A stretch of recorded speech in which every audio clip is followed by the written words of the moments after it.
My grandmother stood in front of the entire funeral and pointed at me. She's not even his blood. She has no right to be here. I was still holding my father's favorite scarf. The lawyer walked forward, opened a sealed envelope, and said, "Actually, there's a final statement from the deceased that everyone in this room needs to hear." My grandmother sat down slowly. She already knew. Before I tell you what that lawyer read out loud, take a moment to like and subscribe to the channel, and tell me your country in the comments. Now let's begin. My name is Seraphine Coulter. I am 31 years old, and until 3 days before that funeral, I had not spoken to anyone in my father's family for almost 9 years. Let me take you back.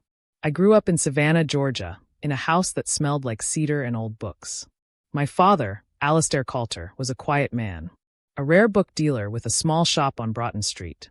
He spent his days restoring leather spines and tracking down first editions for collectors across the country. He wasn't flashy. He drove a 1998 Volvo wagon until the transmission gave out, and even then he had it rebuilt twice. He wore the same old scarf every winter, dark green, fraying at the edges, and he smelled like pipe tobacco and binding glue. That scarf. I can still feel it if I close my eyes. My mother died when I was 4. A car accident on Route 80 during a rainstorm. I don't remember her face, only her voice singing something soft while I fell asleep. After she died, my father raised me alone. No nannies, no help from his family. Just him and me in that creaky Savannah house with books stacked to the ceiling. His mother, my grandmother, Odette Coulter, never accepted me. Not once. Not from the day I was born.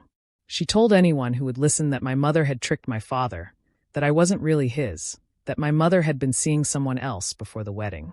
There was no proof. There was never any proof. But Odette didn't need proof. She had something more powerful, repetition.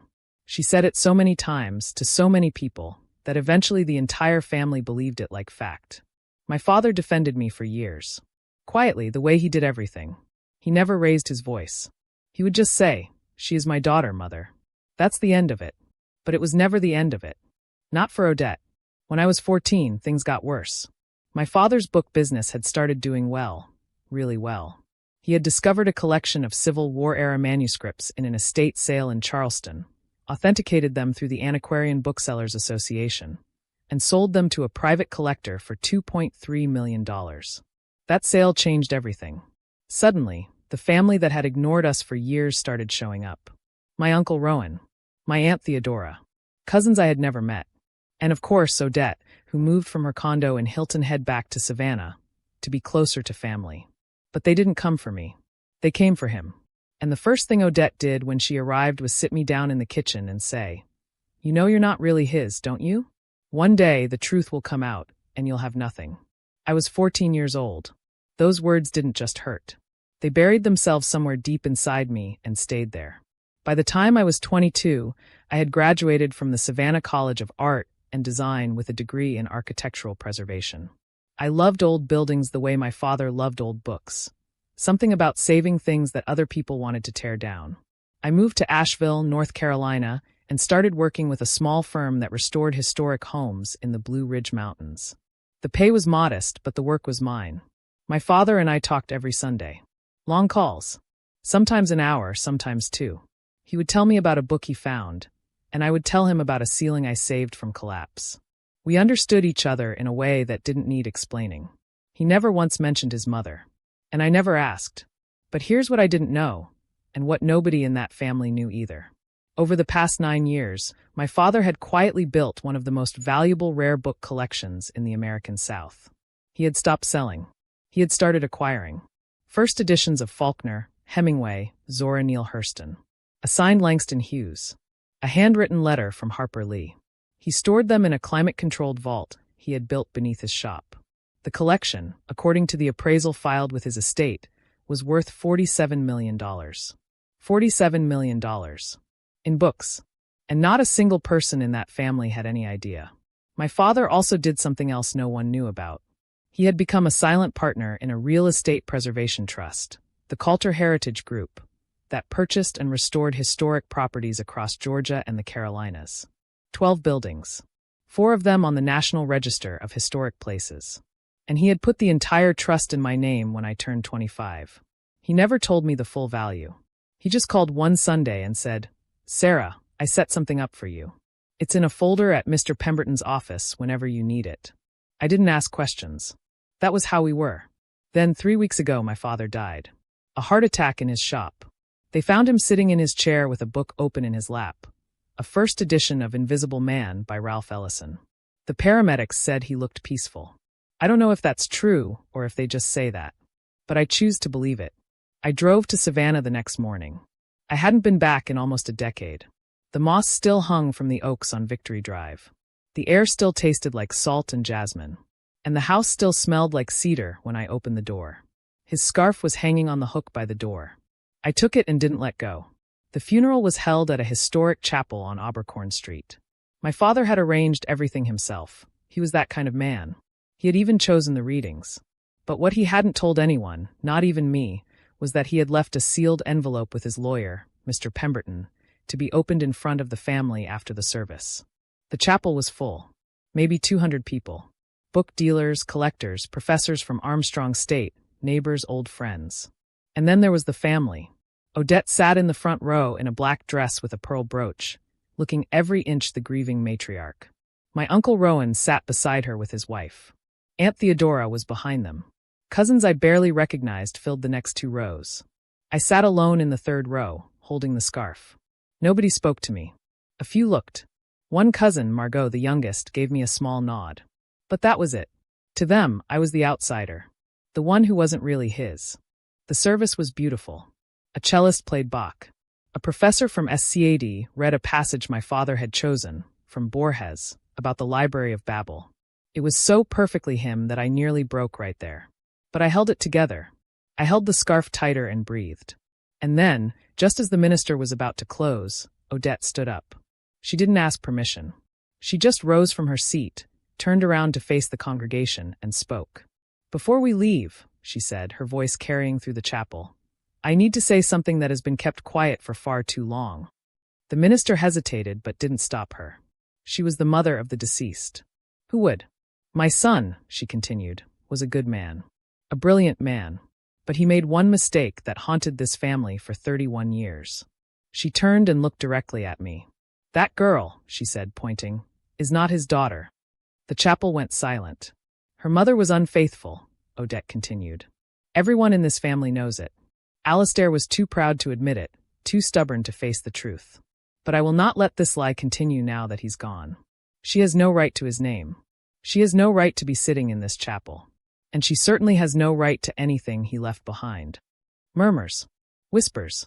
I could feel eyes on me from every direction. My Uncle Rowan nodded slowly. Aunt Theodora looked at her hands but said nothing, which was its own kind of agreement. And Odette stood there, trembling slightly but resolute. Like she had been rehearsing this moment for 3 decades. I didn't speak. I didn't move. I just held the scarf against my chest and stared at the floor. Not because I was weak, but because I had learned something from my father a long time ago. That silence sometimes is the loudest thing in the room. And here's the thing about people who think they've won. They always keep talking. Odette turned back to the congregation. "I'm asking this family and everyone here to support what's right. She should not be included in any decisions going forward. This is a family matter, and she is not family." A few people clapped. Softly. Carefully. Like they weren't sure if it was appropriate. But they did it anyway. And that sound, polite applause at a funeral for a woman calling a dead man's daughter a fraud, was the ugliest thing I have ever heard. Then a man stood up from the back row. Gerald Pemberton, my father's lawyer. He was in his 60s, tall, thin, with silver-rimmed glasses and the kind of calm that comes from decades of courtrooms and conference tables. He had been sitting quietly the entire service, a leather briefcase on his lap. "If I may," he said. His voice wasn't loud, but something about it made the room stop. Odette turned. "This is a family matter," she said sharply. "It is," Mr. Pemberton replied, "which is exactly why I'm here." He walked forward slowly, deliberately, until he was standing beside the minister at the front of the chapel. He set his briefcase on the lectern, opened it, and pulled out a sealed envelope. Cream-colored. Heavy. My father's handwriting on the front. "Alistair gave me this 7 months ago," Mr. Pemberton said, "with specific instructions that it be read aloud, in full, in front of the family, at his funeral." He paused. "All of the family." He looked at me when he said that. Just briefly. Then he opened the envelope. Odette sat down. Slowly, like her legs gave out. And I swear, even from 3 rows back, I could see her hands shaking. Mr. Pemberton unfolded the letter and began to read. To my family and to anyone who cared enough to be here today. If this letter is being read, then I am gone. And if my mother has done what I suspect she has done, then she has just told a room full of people that my daughter is not mine. The room went completely still.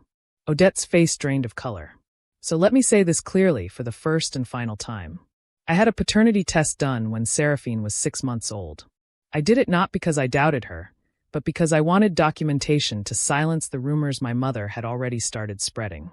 The results confirmed what I always knew. Seraphine is my biological daughter.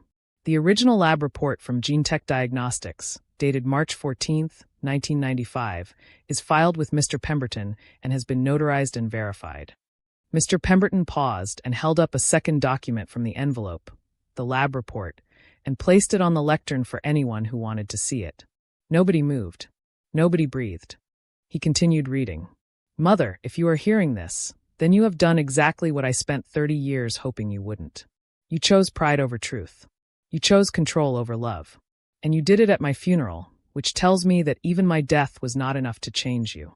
Odette made a small sound. Not a word.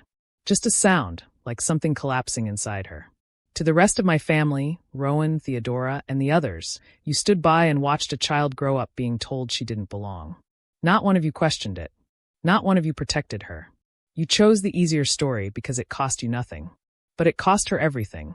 I felt tears sliding down my face now. Not from sadness. From something deeper. The feeling of being seen fully by someone who wasn't there anymore, but had made sure his voice would reach me anyway. Mr. Pemberton turned to the next page. Now, regarding my estate, I have left specific instructions that are legally binding and have been reviewed by 3 independent attorneys. My rare book collection, appraised at $47.2 million, is to be placed in the care of the Coulter Literary Trust, which I established in Seraphine's name. She will serve as the sole trustee and director. The collection is not to be sold, divided, or accessed by any other family member. It is my life's work, and I am giving it to the only person who ever understood why it mattered. A gasp went through the chapel. $47 million. You could feel the air shift, like the temperature dropped 10 degrees. The Coulter Heritage Group, a preservation trust currently holding 12 historic properties across Georgia and the Carolinas, has been in Seraphine's name since she was 25. She has been the legal owner for 6 years. Current valuation, $19.8 million. More gasps. My Uncle Rowan leaned forward, his face tight. My home on Whitaker Street, the bookshop on Broughton Street, and all remaining liquid assets totaling $3.4 million are also left entirely to Seraphine. Mr. Pemberton paused. He looked up at the room, then back down at the letter. To my mother, I leave the pearl brooch she is almost certainly wearing right now. Odette's hand moved involuntarily to the brooch on her chest. A few people in the back let out sharp breaths. Someone might have laughed. I wasn't sure. To Rowan and Theodora, I leave nothing. Not because I am cruel, but because you were. Cruelty by silence is still cruelty. And 30 years of it does not deserve reward. Mr. Pemberton folded the letter. But before he placed it back in the envelope, he read the final line. And to my Sarah, I'm sorry I didn't say all of this while I was alive.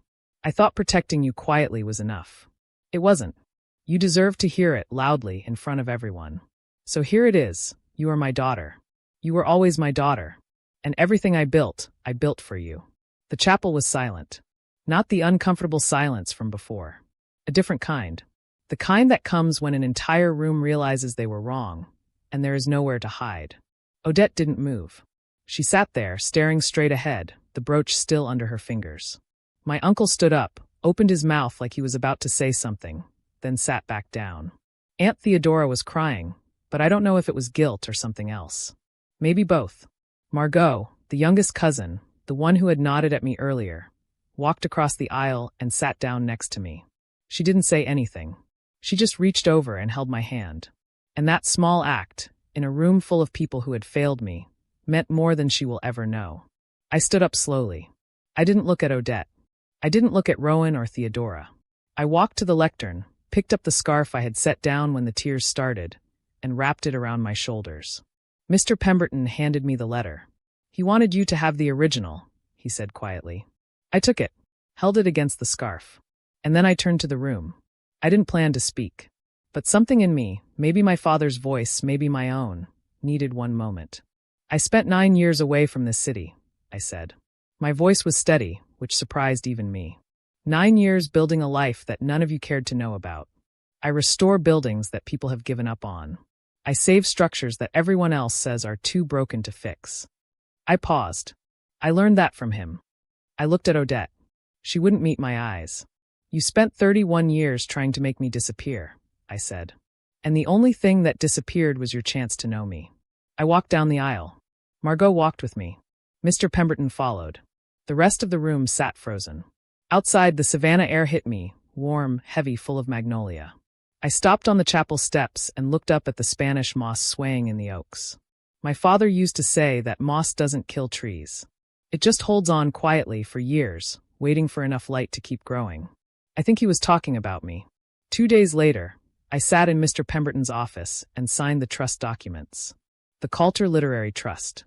$47.2 million in rare books, first editions, and manuscripts. 12 historic properties. A bookshop. A home. And a letter that said everything 30 years of silence never could. My Uncle Rowan called that evening. I let it go to voicemail. He called again the next morning. And the morning after that. I never called back. Odette sent a letter through her attorney requesting reconsideration of the estate distribution. Mr. Pemberton responded with one sentence. The will is legally binding and not subject to negotiation. Margot texted me a week later. Just one line. He was right about you. I saved it. I went back to Asheville. Back to my firm, my blueprints, my half-restored craftsman bungalows in the mountains. But something was different now. Not because of the money. Not because of the properties. Because for the first time in my life, the truth had been said out loud, in a room full of people who needed to hear it, by the one person whose voice mattered most. My father couldn't protect me from Odette while he was alive. Not completely. But he made sure that even from the grave, he would get the last word. And his last word was me. Sometimes I open the shop on Broughton Street early in the morning, before the tourists come, when the light is golden and the shelves are quiet. I sit in his chair. I open a book. And I wear the scarf. People ask me if I'm angry. At Odette. At Rowan. At all of them. And the honest answer is, I was. For a long time. But anger is like fire in a historic building. If you let it burn, it takes everything down. And I've spent my whole career learning how to save things, not destroy them. So no, I'm not angry anymore. I'm just done. Because the woman who stood up at my father's funeral and told 200 people I wasn't his daughter, she didn't take anything from me that day. She lost the last person who might have still forgiven her. And me? I walked out of that chapel the same way I walked in, holding my father's scarf, carrying his name, and knowing exactly who I am. You don't lose people who never chose you. You just finally stop waiting for them to.